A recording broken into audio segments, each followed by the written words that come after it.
unprecedented, violent threats in the wake of the search of Mar-a-Lago. Do you hold the former President Donald Trump responsible for inciting his supporters? Yeah, absolutely, 100%, Wolf. So, I mean, I posted a thread somebody put up of a number of folks on TikTok that were putting out, not just anti-government, but really threats to violence, pictures of their guns saying it's time, we're coming. I mean, this is ridiculous. I mean, and it's ridiculous, obviously, for what the former president has done in terms of saying this is, an attack on my home. I did nothing wrong. And, of course, the little bit we do know, it seems like there's certainly at least good reason for the FBI to have done what they did.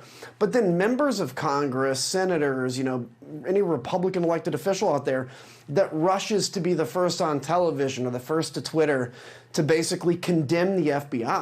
I mean, look, I'll tell you, as a guy that grew up, obviously, in the right and grew up as a Republican, there's always been this strain of people that believe that the government is, out there to get them, that the FBI represents that part of the government that's out there to get people. This stokes that. It's really dangerous, and I fear it could get worse unless people are way more responsible. Yeah, clearly, the FBI and the Department of Homeland Security fear the same thing.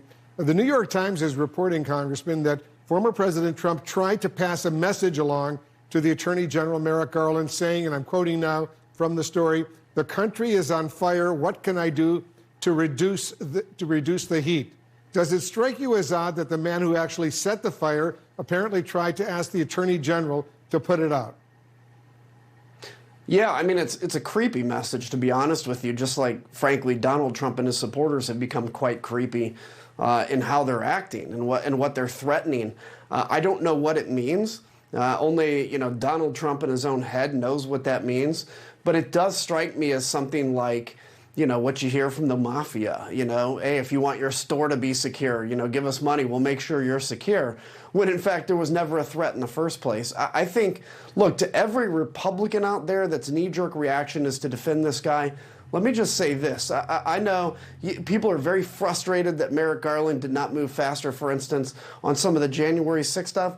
I don't think this is a man that is apt to overreact and do it too quickly. I think it takes a lot of information for him to do that. And in this case, for him to approve a raid on Mar-a-Lago to go after what appears to be classified information, there had to be good reason. And I would encourage anybody in a position of authority to take some time, figure out what this is before you just jump on the Donald Trump bandwagon on this. Yeah, good point.